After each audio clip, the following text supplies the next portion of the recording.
Welcome to Seek Reality with Roberta Grimes. Joyous conversations about what the afterlife evidence and modern science combine to tell us is true about our one reality. You have nothing to fear. You are eternal and you are perfectly loved. Knowing the truth changes everything. Now, here's Roberta. Welcome to Seek Reality. I'm Roberta Grimes, and I'm so glad you're with us today. You know, we've been seeing on Seek Reality in recent weeks that the veil between worlds has been noticeably thinning over the past century, but we really can see it now. It's becoming ever easier for those that we used to think were dead to communicate with their loved ones on Earth and even to carry on intense, close, and loving relationships long after the illusion of death has and seem to cut them off. It doesn't anymore at all, and that's a beautiful thing. And especially for earthly lovers, that ongoing tie can be especially strong. And surprisingly, often now, love can continue right to death, the death of the second partner. We've lately had Ward Barkerfer as a guest. If you might look him up again. Ward is communicating so easily with his wonderful wife, Sue, long after her death, that he's filling notebooks with what she says to him. And what she says to him is so real and so useful. And I've spent my life studying this, that I'm sending him questions, and we'll have him back so she can answer our questions about what it's like in the lower levels. I mean, we also have Mikey Morgan, who will be with us soon. But Mikey's at the 6th level. And I think Sue has a very refreshing, very humble, wonderfully accurate way to depict the afterlife. It's quite beautiful. So therefore, we already know, and I remember also that we very recently had Paula Lenz here, and she's still in contact with her brother who died decades and decades ago. All of this is wonderful, and today we have someone else. And this is a beautiful, beautiful story. Our guest is someone who joyously loves Through the Veil even now, and her beloved died a decade ago. Karen Frances McCarthy lost her fiancé in 2010, and then, to her amazement, he came and found her. She began this adventure as an atheist. She had psychic gifts, but she said had been suppressing them all her life, and her lover reached out to her from where he is now, and today she has a beautiful and intense ongoing relationship with him through the veil. It's quite amazing. Karen is an author, a public speaker, and a spiritualist medium. She discovered her mediumistic abilities in the process, really discovered them in the process of learning to communicate with Johann.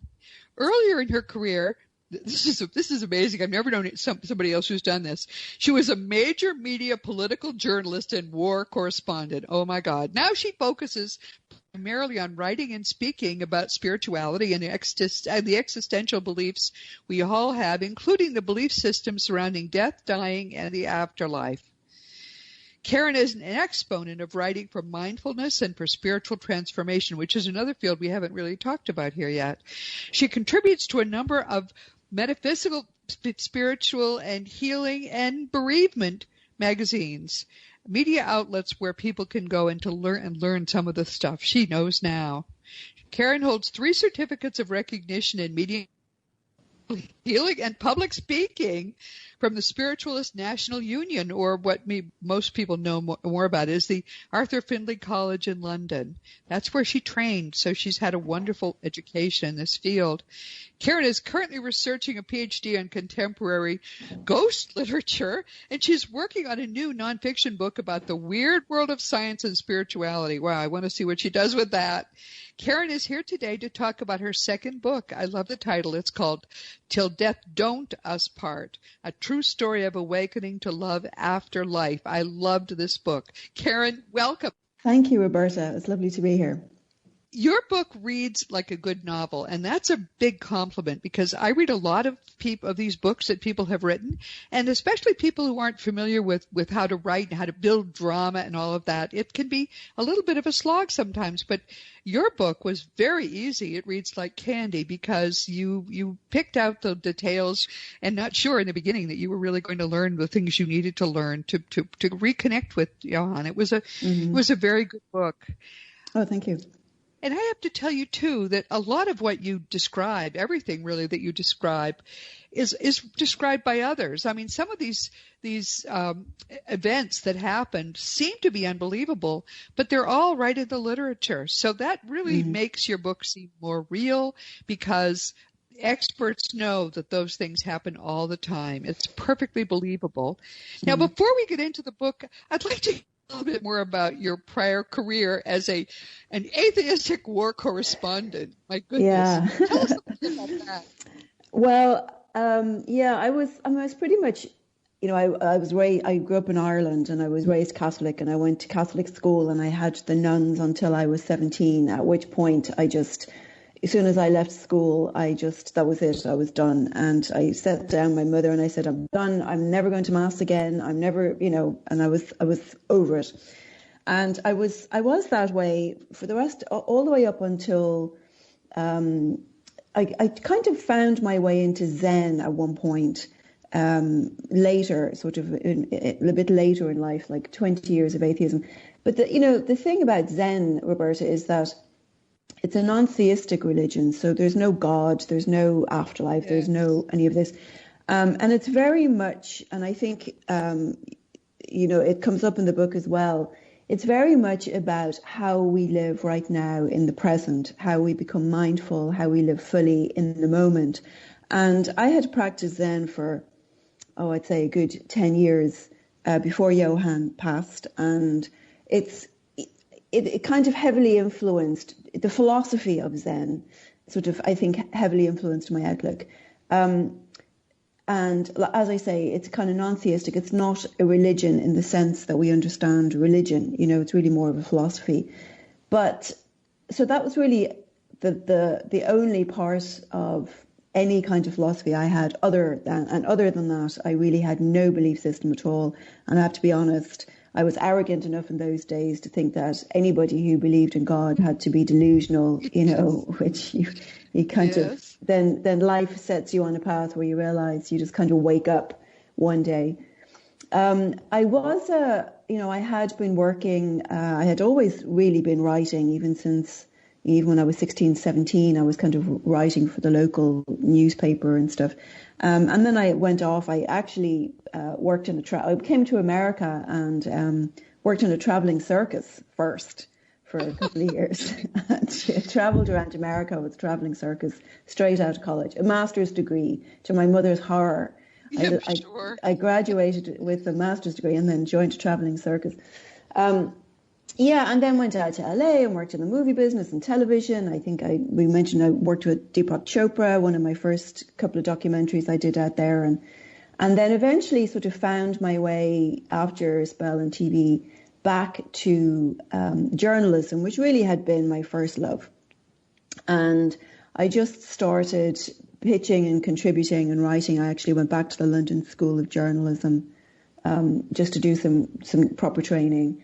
And, I just started writing again. And when, the Iraq War happened, I was just so curious as to what was going on over there that I convinced my editor to let me go over and send back some stories of what he called, you go over there and get the worm's eye view. So I was embedded with a couple of different units in Iraq, in Baghdad and Bakuba, which was a bit of a hotbed at the time. And wow. And spent sort of a summer there and just kind of traipsing around. But it's, it's no joke. It's really no joke at all when you're over there. It sounds like, what an adventure. But, oh, my God, it was pretty brutal. It was really pretty brutal. Yeah. But then you met Johann. And my impression of him when he was still in a body is that he was...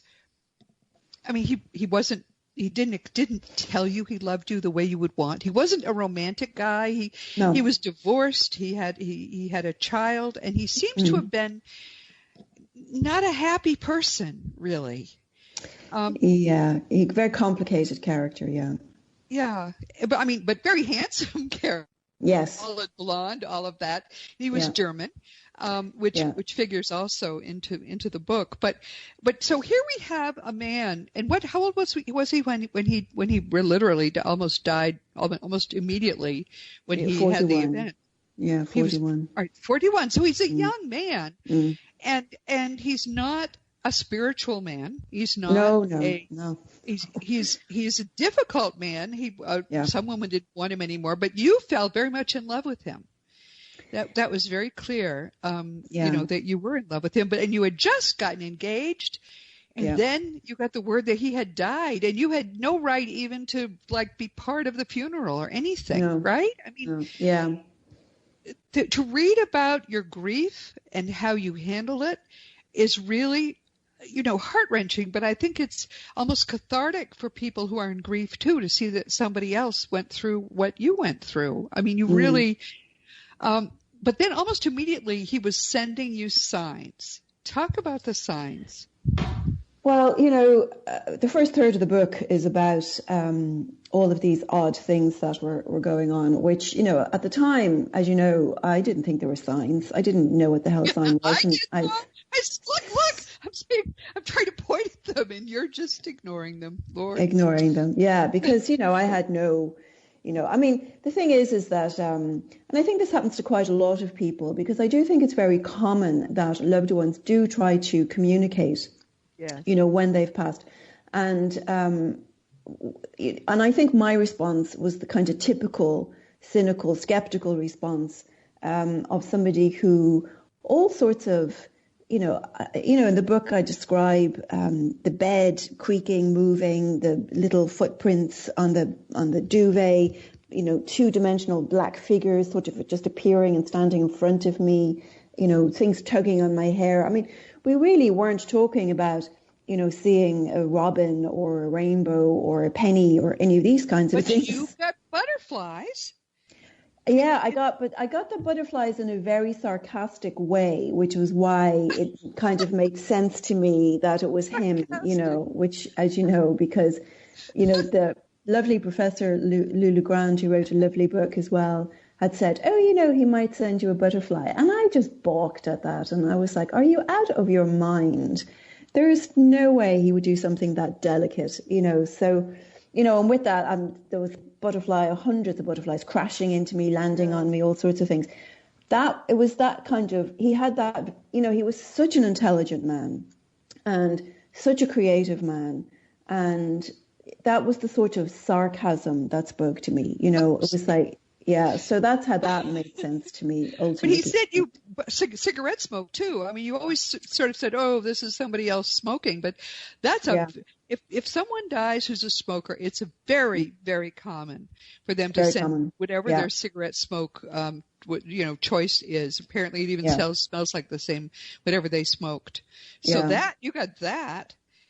Yeah, but I didn't buy it. I was looking out the window to see if somebody was smoking downstairs. I know. And I'm trying to talk to you. I'm trying to say, look, that's him. Yeah. Yeah, and my friend, a friend of mine, a mutual friend of ours, I eventually told her all of this stuff was going on. And, because as you know, I was thinking this is grief and I've gone out of my mind. I've had some kind of breakdown, with all this crazy stuff happening. It must be the grief, which I couldn't understand because I'm quite a strong-minded individual and I couldn't understand. And I didn't feel crazy.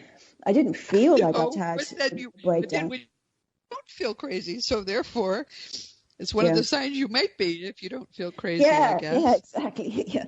So, I was like, I don't feel mad, but I don't feel like I've had a breakdown. But there's no real other explanation for this stuff. But a mutual friend of ours, when I told her all of this stuff had been going on, and then I said to her, I spoke to Professor Lulu Grand and he had written a book on signs, and apparently this is something that happens, Yes. I was still trying to come to terms with it. And she said, like pennies and feathers and clouds and rainbows and robins. Yeah. And she said, you're not getting signs, you're getting burning bushes, and it's true. It's like you say, it was like the stuff that was going on was really so physical and so present and so inexplicable that actually, ironically, it was a Catholic priest who first told me, oh, no, you're not nuts. That's quite common. Our loved ones do leave a sign on their way out, and it's happened to a lot of people. And that was kind of stopped me in my tracks. You know, the Catholic priest had said that. Yes, he was unusually enlightened, I must say. I do think so, yeah. So you were beginning to see that he must be giving you signs, and you started to hear his voice in your mind. And for a time, it was okay, but then you felt you weren't getting him the same way. And there was a time when you said something which I thought was very important, and I wrote it down. Eventually, you told Johann that you hated him. You said, yes. I hate you for dying. I hate you for giving us no time. I hate you for assuming I knew you loved me because now I need to hear the words. I hate you for showing me you survived and then leaving me again. And you added in the book that you weren't only angry that he had died, angry at the universe, but you were angry with him for dying. Yeah. You say, but those words weren't the whole truth. I missed him. I missed him in every moment, in every word, in every conversation, every perfunctory exchange, that feigned functionality when life was a churning stomach and a headache and an endless horror. Oh, my goodness. That is so amazing. You were going through hell. You really were. How did you get out of that? Talk about how you get out of that feeling. Well, yeah, I think that's a process. And I think it's important to honor that process, actually. A lot of people think that when you start getting signs or whatnot, or you start getting these communications, that's supposed to sort of spring you from your grief. But you still have to grieve because the person, the relationship, the sort of between the veil, the interdimensional relationship is very different from a physical relationship. The way you interact is different. The way you live is different. Everything is different. And it really was a matter of learning how to be in this relationship in this new way. And all of the ways it had been were gone. The physicality was gone. Yes. The spontaneity was gone. The wit, the banter, all of these things. It's all gone, and the shared bills, paying all of that's gone. So that has to be grieved. So just because you are aware of your loved one's presence, or because you can communicate directly with them, depending on whatever way or level of communication you have with somebody, you still have to grieve, and that still has to be honored because there was still a loss. And so all I did was just keep putting one foot in front of the other. Some days I never got out of bed, but for the most part, it was just a matter of putting one foot in front of the other. Right. Just trying to get through today. And sometimes that's all you can do is just, I think my friend Sarah called me up at one point and she said, what do you do? You need to get up. You need to wash your face. You need to get up. Right. Because some days that's all you can do. And if that's all you can do, you just do it. And you just go a step at a time. And I think that a lot of people kind of get into a bit of trouble because either they're going to mediums or they understand this and they accept this, which took me forever to accept that this form of communication is possible, and then feel like they shouldn't be grieving, or because the person's still there, or you've got the pressure of society and culture, which is, you grieve is something you get over and it isn't a time. And people will give you a shoulder for a certain length of time, but that runs out. Yes. And then they think, oh, you're supposed to. And what happens is you're still grieving, but everybody's had enough of it and they've all disappeared.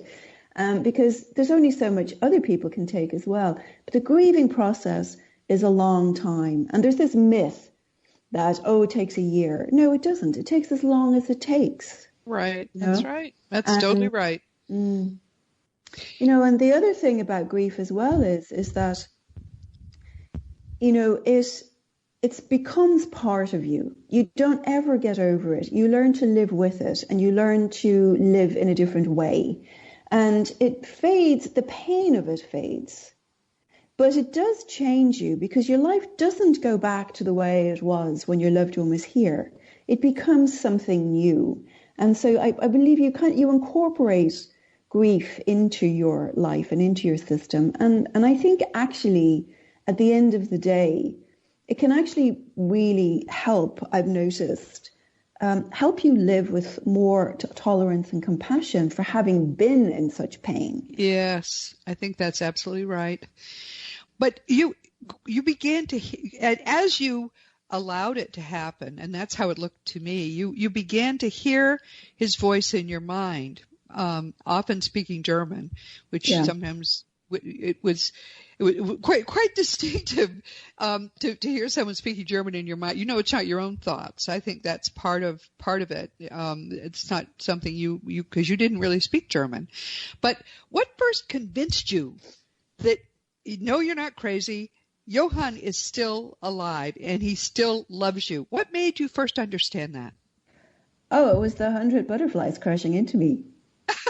Okay, but just, because. Yes. Yeah, because, Dr. Legrand had said, oh, maybe he'll send you a butterfly. And I completely poo-hooed it. And I was like, not a chance in hell. I would never, if a butterfly fluttered along around me, I would never associate that with him. That would be so out of character for him. And the minute I said that, butterflies start following me everywhere and bumping into me. And it took me a long time to realize that there was hundreds of butterflies everywhere I went. And then finally I was like, good night.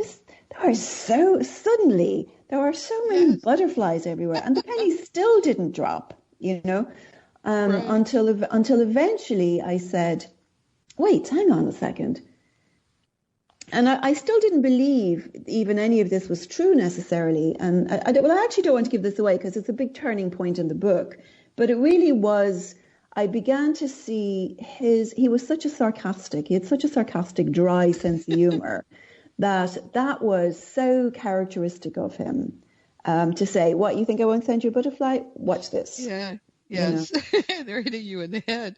And that's when I realized, But he also, when he came to understand how much you needed to know he loved you, he became very, very romantic. That was quite beautiful to read, that he got it. He really got how important that was to you. I mean, in a sense, what we're doing here is watching two people who had been very steeped in life and were not spiritual at all, were not never mind religious at all. That had not been part of your lives, but together you helped one another to become spiritual, and that brought you closer together. Is that wrong for me to say that? Because that's what it looked like to me. No, I think that's absolutely right. And I actually, even to take it even a step further than that, what happened was this process reawakened a mediumistic faculty that I had as a child that had dismissed by the time I reached 13, 14, and then just went away. But it reawakened that faculty. And, you had said earlier, after I realized he was still here and sending signs, he then disappeared. And that was the whole process of trying to figure that out. And then understanding was he hadn't disappeared. I was just still looking outside for signs, for stuff, or whatever. Yes. And that had all stopped. And what was happening was he was trying to get me to turn inward and listen inward. And when I finally got that, that's when the mediumistic faculty just popped on and other people started coming in. Yes. So I think it was a step further than just being spiritually aware or awakened or aware of there's a greater consciousness or whatever. I think that it also was the relationship is what triggered the mediumship, which allows me now help other people. Yes. And we'll talk about that too, what it is that you're able to do for other people, but certainly going to the Arthur Finley School is a big deal. So good for you for doing that. Yeah, great place. And eventually you were able to trust that he was in you, he was within you, and you tried then to become closer and closer to him, and that was quite beautiful to see as well. To talk about that. Talk about how he seemed to unfold inside you in a way. Yeah, it was kind of more, I refer to Thich Nhat Hanh used to call this interbeing. Well, at least I think that's what he was talking about, really, when he was Yes. talking about interbeing. A lot of things that a lot of spiritual and religious leaders said over the years started to make sense to me. I mean, even the teachings of Jesus started to make sense to me in a way that they had never done when I was Yes. in Catholic school. But I do feel that, in trying to when I started realizing we share thoughts and that he can hear my thoughts and he can pop words in and this, that, and the Yes. other, I started realizing that, the nature of the relationship, people always say, oh, they're up there, or they're over there, or they're in there, they're through Yes. something or other, And the truth Right. is they're actually present, occupying the same space and time. And that was something that I began to realize. And I thought, well, if we're occupying the same space and time, we can blend together in the same space and time. And I started trying to really be able to reach, the spiritualists call it the power of the spirit, being able to sort of access your own power, to be able to expand in a way, to blend in that way. And, of course, I was trying it and I thought, oh my God, that was just fantastic. It would be like 2 seconds. I'd have this 2 seconds of feeling so blended atom for atom, like we were in exactly the same space and time together, and I thought, how fantastic is that, for all of 2 or 3 seconds. And I'm psyched, and he's saying like, this is like the minimum amount of intimacy we can have. And so I kind of started off then trying to just work on my own, I suppose, spiritual nature, my own presence and mindfulness, and sort of in a way almost returned to Zen to a lot of degrees, because that's really where I learned a lot of that. And to try to just be so present in the moment from second to second even.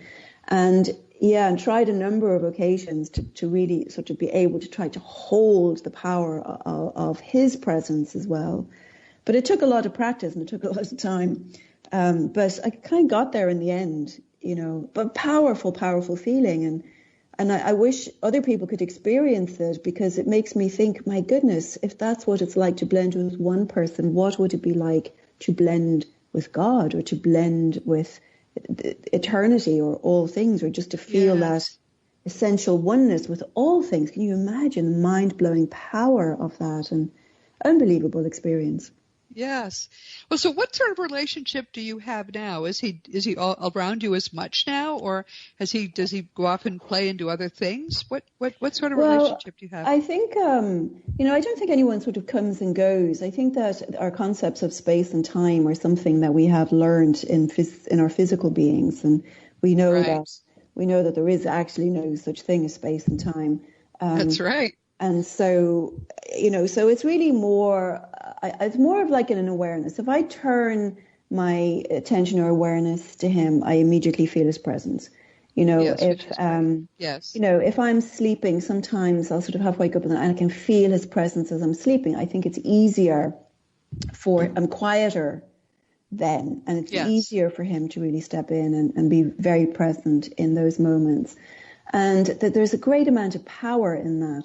So I wouldn't say that it's like he's around or he's not around. I don't think that's really the issue. I think it's really more of like, are we thinking of each other, or is the minute I turn my thoughts, I'm feeling. Yes. And vice versa.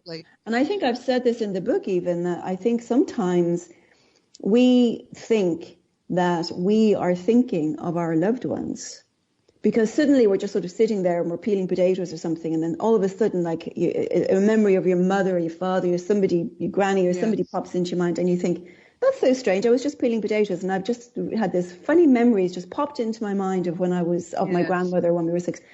And what I realized in all of this is that in a lot of these cases, it's not that I remembered something about my grandmother when I just happened to be doing a completely unrelated task.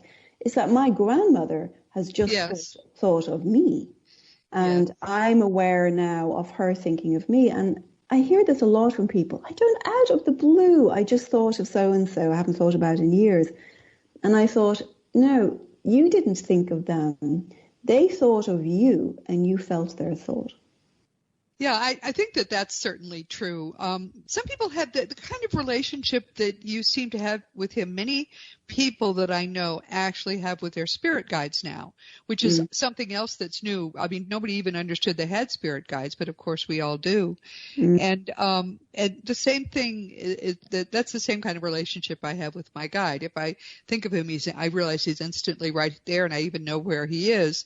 But I'll go a long time and not think of him, and he's very patient, and he just shows up instantly whenever I want him. So he surely is part of your guidance team. I'm sure he's part of your guidance.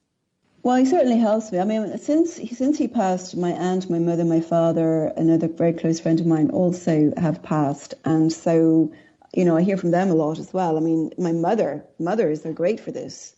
You're just minding your own business, and all of a sudden your mother chimes in, because that's what mothers do. And so my mother is, again, never, I mean, I've actually gone to ask my mother a question, and before I've even finished the sentence, the answer has come to me clear, very clear, like from my mother, Isn't that great? Yeah. It's funny. But the other thing about that, Roberta, that's interesting is, I think what it does is when you start realizing that there's always somebody listening to your whispers. Yeah. I think your first thought is, oh my God, I've no secrets. Everybody knows everything about me, right? Because it's like, no, they can hear all those nasty little thoughts and nasty little things that I do that I'd never admit to anybody. But in a way, it's kind of liberating, I've realized, because when there are no secrets and when there are no shadows, and when you know that the people who love you can see you warts and all and unconditionally accept you, it's powerfully liberating. It is. Yes, it is. No, but I think it's hard for us when we're used to thinking that there's a part of us we can hide. It is hard to suddenly realize that you've never been able to hide a blessed thing. And to be that naked internally even is something to get used to. I recall vividly when I first realized all that, I started to talk about cleaning up the living room because people are there all the time. You just didn't know it. So you make as much as you can. You try to clean up your entertainment. You clean up your what you're thinking about, and not because. I mean, I think we all are good people. We're not thinking awful things, but it's just that you get sloppy in the way you handle yourself internally, and you stop being sloppy when you know that your loved ones, God, it's all open. There's no You know what helps? I found it helped to envision the top of my head to be wide open all the time, because then I had to keep it tidy.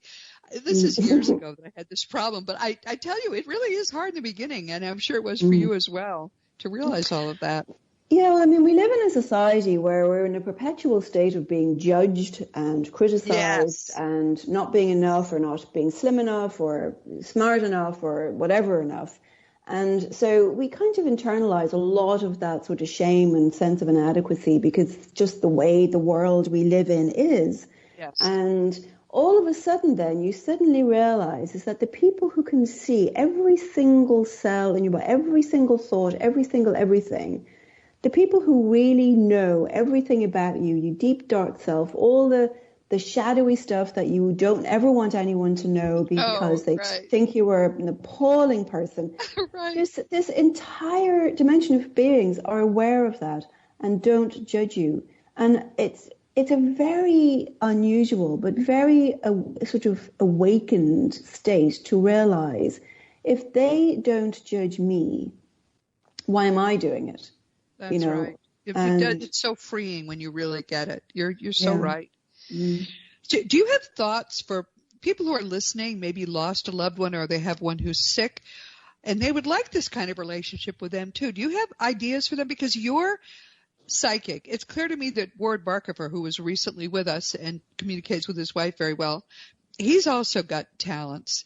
But some people don't know they have psychic abilities. Well, how would you recommend that people reach out to their loved ones if they would like this kind of relationship? Well, I think everybody to some degree has some kind of psychic or mediumistic faculty. It may not necessarily be that you can just kind of turn it on for strangers, two strangers at a moment's notice, but everybody has, I mean, psychism is really just intuition, and it's really just a matter of, a lot of it honestly is trust, and a lot of it is trusting yourself and your own intuition, trusting that the other person is there. Because the thing is the minute you start running around the house looking for pennies, you kind of miss the point. You know, is that you don't. That's you just true. Have to be patient. You have to be open. You have to be willing to trust your loved ones that they love you. And you need to be willing to trust yourself and your own intuition. Because the minute you start trying to get somewhere or find something or accomplish something or achieve something, you've gone out in this sort of linear way. And I say this to my students all the time. This sort of development is not a linear development. This is not academia. This is an inner process, and it's a process of deepening.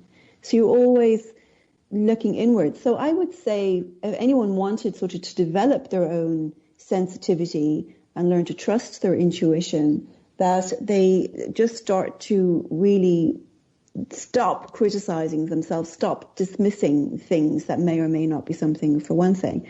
The other thing that's immensely helpful is meditation. You have to be able to be present. That's so important. And the more you can sit and meditate, the more you can trust, the more you really can work on just developing your own connection to yourself, your own connection to God, or whatever you want to call your word for God is, and to your understanding that we're all part of this consciousness. The more you can kind of sort of step into that stream in the moment, the more sensitive you can become.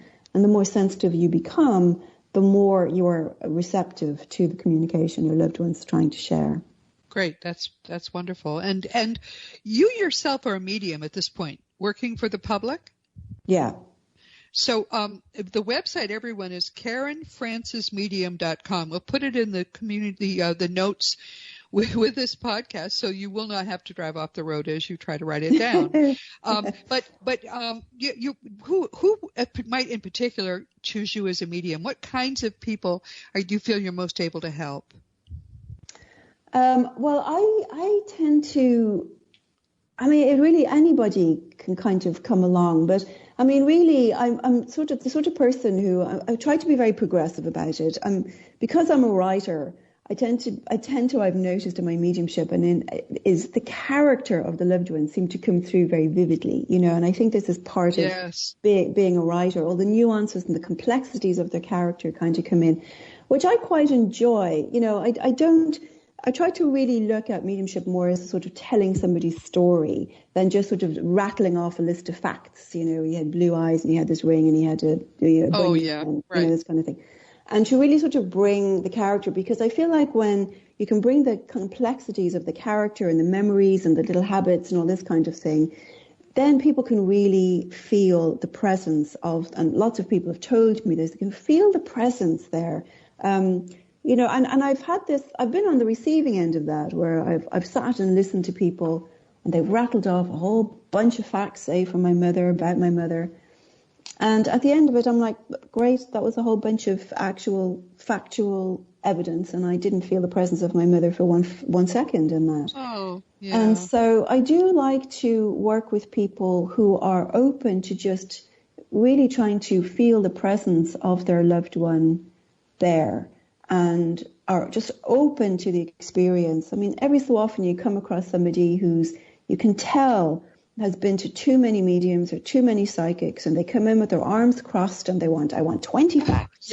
Yes. That's not the person for me. I'm really more of a story. I really try to share the person's story and just get out and just allow them to speak and kind of get out of the way and just, you know, so somebody who's coming, who walks in with 20 questions, you know, they're then determining the conversation, how this conversation is going to unfold. And their poor loved one who's trying to get a message to them doesn't have a chance to get a word in edgeways. So I try to just give them the loved one in spirit form, you know, enough details to identify who it is, but then just kind of step aside and then let everything come from them and let them determine what it is they want to say to their loved ones, because that's where some of the most powerful messages are.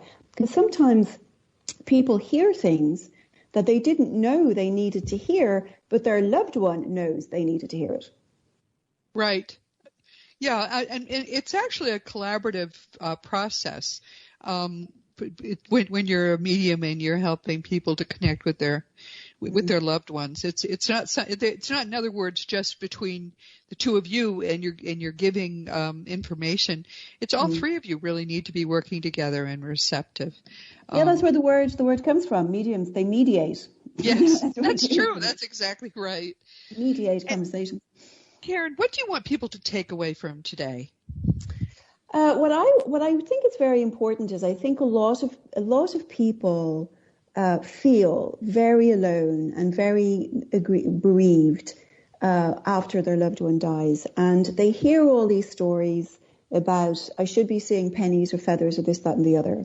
And one thing I would like people to know is that if your loved one is not the kind of person who would do that when they were here, they're not going to do it there either. They're going to be showing you signs that you understand, that you recognize. So it's important to trust your loved one. They will know better than anybody what you need, and they will be going out of their way to try to help you. And so trust them and trust yourself and your intuition. And as far as the grieving process, what I would like to say to people is, it is going to last for as long as it lasts, and it doesn't go away. You don't get over it. It becomes part of who you are, but in a very seasoning and maturing way and compassionate way. You're not always in pain, but your grief will tend to last longer than other people's patience for it. So if you're struggling with it, find a support group, But do know that you're never alone. That's important for people to understand. You're never alone. Whether you're aware of your loved one or not, they are aware of you, and they are finding ways to help you or guide you. And sometimes you're not even aware of it. Sometimes they could pop a thought into your head. You could be sitting there ruminating and confused and not knowing what to do about something. And then you might just kind of suddenly get a moment of clarity. And you think, oh, that's great. Now I know what to do.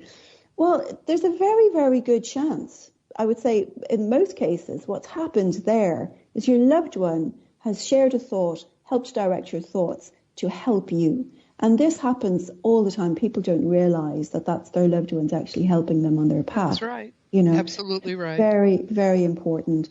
And the other thing I would like to say, particularly for spouses, and I bet you anything, in the comments on this podcast, everybody will say they've had this experience. For spouses who are left or partners who are left, it's amazing how many people say, oh, you'll meet somebody else.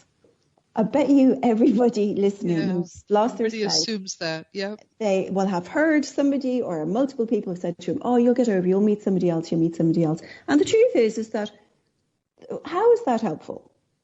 First of all, when you're grieving, you don't need to be hearing things like that. Second of all, if you are ready to meet somebody else, you don't need to be told that. And thirdly, you may never want to meet somebody else. You may just want to stay with the memory of your loved one or with the experience of your loved one, or to work on your current relationship, interdimensional relationship with your loved one, and be quite happy with that. I love that. Interdimensional relationship with your loved one. What a great term. That's... But people think, oh no, and I think especially for women, they think, oh no, you need a husband. I mean, it's just amazingly archaic in the 21st century that people think that, oh, your husband died. Oh, well, you need to find another one. It says who? If you want to find another husband, your loved one will give you their blessing. And if you don't, you don't. And you don't owe anybody an explanation. But I cannot tell you the amount of times people would say, oh, you'll get over it and meet somebody else. Yeah. And then people start telling me, why don't you write another book about how he helped you meet somebody else? And I was like, why would I do that? Yeah. I mean, it's just this assumption people have, and it causes a lot of stress and a lot of distress. And I would just say to anybody, if their husband has passed the spirit world and they don't want to meet somebody else, or they just want to be in that relationship, or they're not, just take care of yourself and do what you need to do. That's right. Do what feels right to you. Yep. Do not need to listen to this from other people. Yeah.